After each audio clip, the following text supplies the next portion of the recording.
Street Unknown, we are the only fucking metal band in Afghanistan. We are using our music.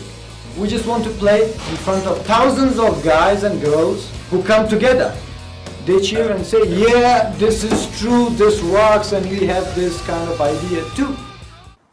So I was part of the very small music scene in Kabul, which was an expat scene. There was 2 or 3 bands playing around Kabul in regards to sort of the late night kind of party scene. One Afghan band popped up, we supported them, put them on stage, and then I heard about these 2 groups of boys that were into metal, 2 cousins and 2 brothers, and so I said, well, this is something that we have to check out. We brought them together, they got along. I said, come to my house, I have a practice room, you can practice in my place, because it was really hard for musicians, whether they be expat or Afghans, to have anywhere to practice, because you just don't have those kind of facilities in Afghanistan. So they started practicing in my sort of ramshackled studio, and I just pressed record on the first day, and we just captured their birth, their growth, their evolution from that day on. And did you think you'd make a documentary out of it because you captured their first rehearsal? On that first day, no, probably not even in the first 6 months, because I didn't really know what I had. I wasn't an educated, trained filmmaker. I was a photographer, but I saw some potential there, and then after sort of, let's say, 3 or 6 months, I started to see characters coming out of the band with certain kind of traits that were interesting, and so I started to follow that, and from there we built a story. So not at the start, no.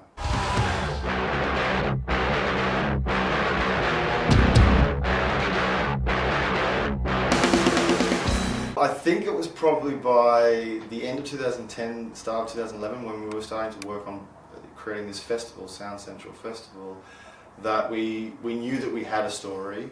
We had some support from some local embassies to do that festival, and therefore we wanted to build a crew. So I came back to Australia and sort of sourced some people to support me, and then Brooke came along a bit later down the track, but she saved the film. She can tell you about that. I was working on another film at the time called Jirga, which is also part of the festival, and Jirga needed some archive footage of Kabul.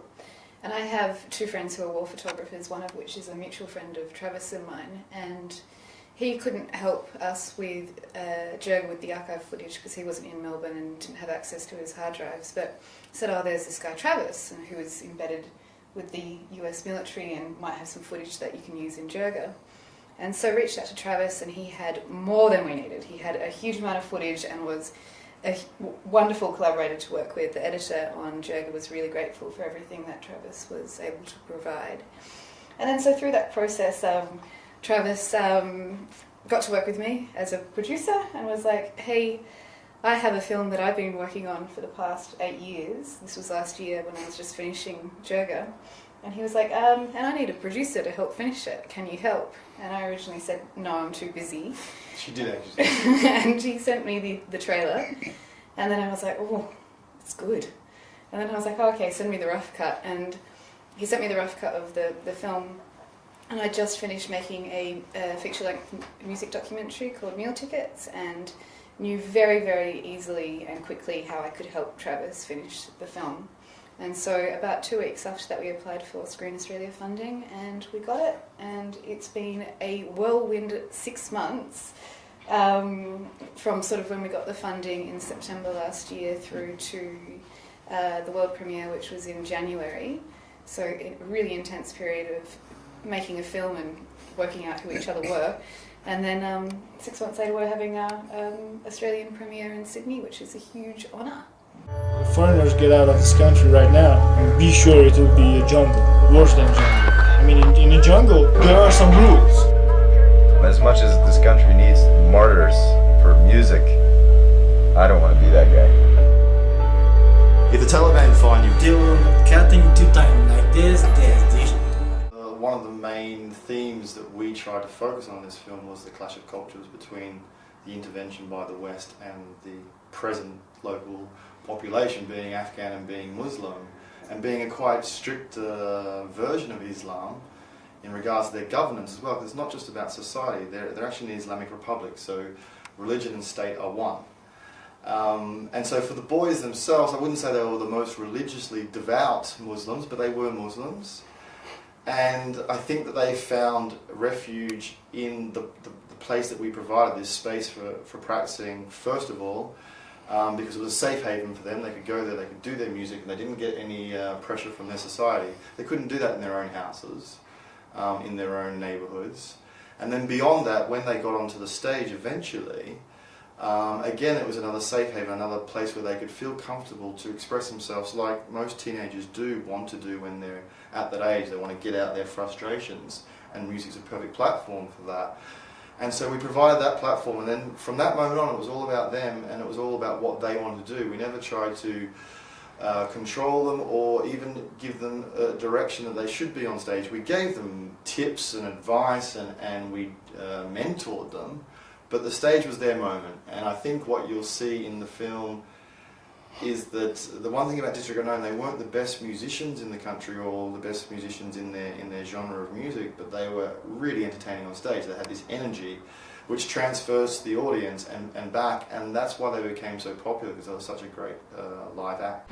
From the first chords that were struck, everybody had a sense that they were part of history.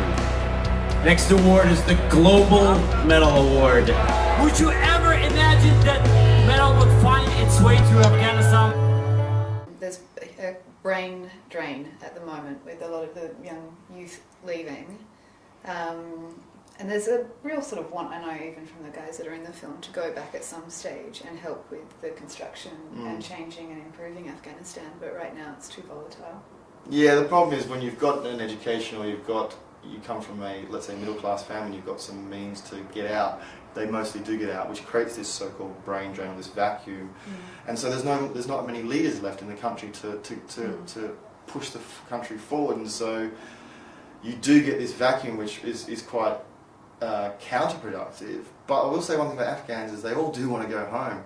A lot of them become migrants and seek asylum, but they would actually prefer to be in their own country if they could do what they want to do in a safe environment, which doesn't exist at the moment. So that's a really frustrating situation. So we had a screening, I think the capacity was about 140 people, but we had a huge amount more in the cinema. Standing. And we had, there wasn't enough seats, and we had a huge amount of people standing the whole way through the film. And one of our executive producers was there, and he said to us that he'd never seen an audience that was so engaged in his entire life. Because after we finished the film, Travis, one of the vocalists in the film, Yosef, got up on stage to do the interview, and it could have gone for hours afterwards, because a lot of people in the West have a lot of questions about what is going on in Afghanistan, what the West's involvement has been, and to hear it firsthand from people who lived that experience is really enlightening and engaging for an audience. So the film was received brilliantly. It couldn't have been better. I think that beyond the film being, maybe some people say it's good, I'm not sure, I don't have any idea, I'm too close to it. But I think the film has one really great quality to it, and it's a catalyst for discussion. And you know, every time we screen this film at a film festival and you get to the Q&A, there are a lot of questions, and we're happy that people are asking not just the obvious questions. You're doing the same here today, and it's great. Because this is why we make these films, so that people do ask questions and we get the discussion going, and we can break down these misconceptions about the Muslim world, both what they're doing here living in Australia and back in their own country, and this is the whole purpose of making such films. I know for me one of the key reasons for my engagement in the film was because I do think it's a really great insight for Western culture, in particular Australians, on how lucky we are to have the ability and freedom to create whatever we want, wherever we want, without threat of attack. And it's really important to understand what other cultures might be going through and how lucky we are.